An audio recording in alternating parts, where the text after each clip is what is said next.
Doctor इकराम साहब, अब मसला ये एक जगह पर हम लोगों ने जो है वो कहते हैं कि आईएमएफ जो है वो आर्म ट्विस्टिंग का तरीका है, फैटिफ आर्म ट्विस्टिंग का तरीका है, जितना भी कर्ज देने वाले इदारे हैं वो आर्म ट्विस्टिंग का तरीका है, लेकिन फिर इस डेट ट्रैप के अंदर फंसे जाते हैं, धंसे चले जाते हैं। हमारे साथ हमसाए बैठे हैं इंडिया, एक दफा गए थे, उसके बाद उन्होंने अपनी मईशत का पहिया ऐसा चलाया कि उनको बार बार जाने की जरूरत नहीं। हम 22-23 दफा जा चुके हैं डॉक्टर साहब, हम लोग अपने पांव पे खड़े होने का नाम नहीं ले रहे। हर बार हम ये कहते हैं मईशत बड़े नाजुक मोड़ पर है। ये नाजुक मोड़ पुर कब होगा, खत्म कब होगा, हम कब इसको पार करेंगे?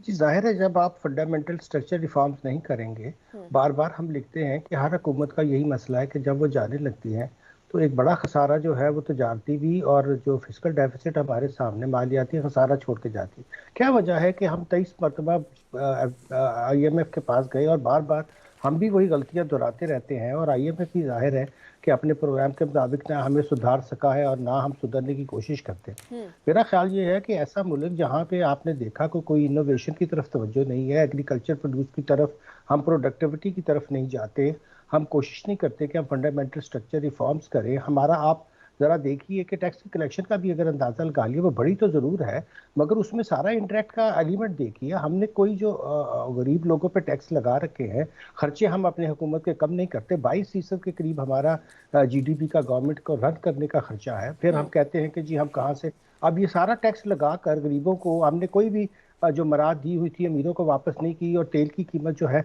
वो हमने उस पर सब्सिडी दी। क्यों नहीं आपने सारी जो टैक्स मराद थी वो ख़त्म की ताकि हमें ये सब्सिडी हम फाइनेंस कर पाते। अब क्या वजह है कि एक अमीर आदमी जो है उसको हम जो है वो टैक्स पेट्रोलियम के ऊपर सब्सिडी दें?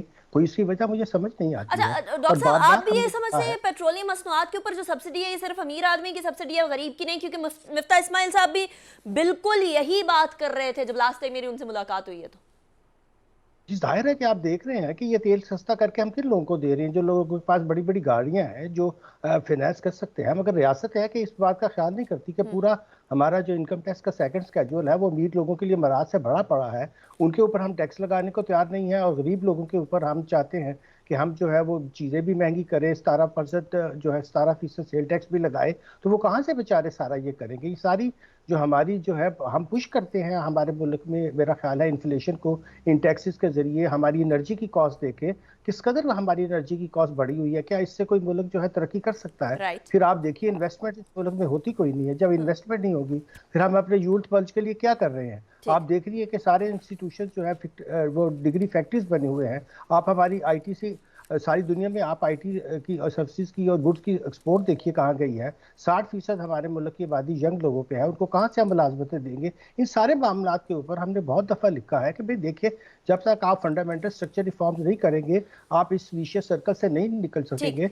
बजाय इसके कि आप IMF वर्ल्ड बैंक को ब्लेम करें, आप अपने आप को दुरुस्त ब्लेम करने की योरसेल्फ, कोशिश करें। अपने गिरबान में झांके। हमारे यहाँ जो रुपी डिवैल्यूएशन हुई है अगेंस्ट डॉलर, वो पिछले कुछ अरसे के अंदर दिसंबर 2021 ऑनवर्ड तक जो है वो 47% डिवैल्यूएशन हुई है, और उसके बाद आगे लगाएं तो it would account for much more.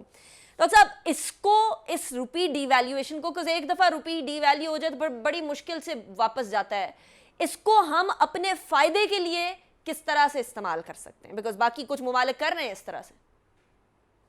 जाहिर है कि हमारे यहाँ ना तो हमने इंपोर्ट सब्स्टिट्यूशन का कोई इंतज़ाम किया है। अब इतने महंगे डॉलर के ऊपर जाहिर है कि अगर हम अपनी जो है वो एक्सपोर्ट्स को देखें तो इस वक्त दुनिया के लिए हम एक पॉपुलर मुल्क बन सकते हैं। मगर हम एक्सपोर्ट क्या करेंगे?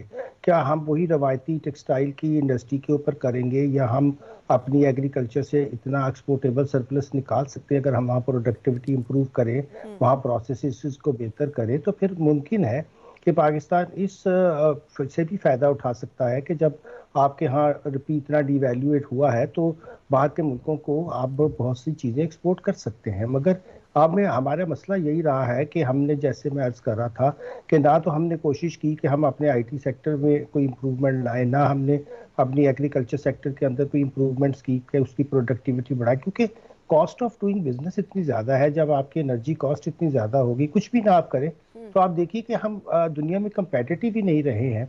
अगर हम जो बहुत सा हमारी, आपको पता है कि जो हम एक्सपोर्ट भी कर रहे हैं उसमें 50% से ज़्यादा हिस्सा तो इम्पोर्टेड एलिमेंट का होता है। जब आपकी इम्पोर्ट महंगी होगी, जब आपकी एनर्जी कॉस्ट इतनी ज़्यादा होगी, तो फिर आप दुनिया के अंदर कोई ऐसी प्रोडक्ट्स तो नहीं बना सकते जो आप जो मुकाबला कर सके दुनिया की ठीक। चीज़ों का। तो हमें, अगर हम चीज़ों को एक ही तरीके से देखते रहेंगे और ये अपनी एनर्जी कॉस्ट कम नहीं करेंगे, हम अपनी चीज़ों को कंपेटिटिव बनाने के लिए ईज ऑफ डूइंग बिजनेस नहीं करेंगे, हम अपनी कॉस्ट को नीचे नहीं लाएंगे, तो फिर किसी तरह मुमकिन नहीं है कि ये सूरत हाल भी हमारे लिए कोई फ़ायदा मंद हो।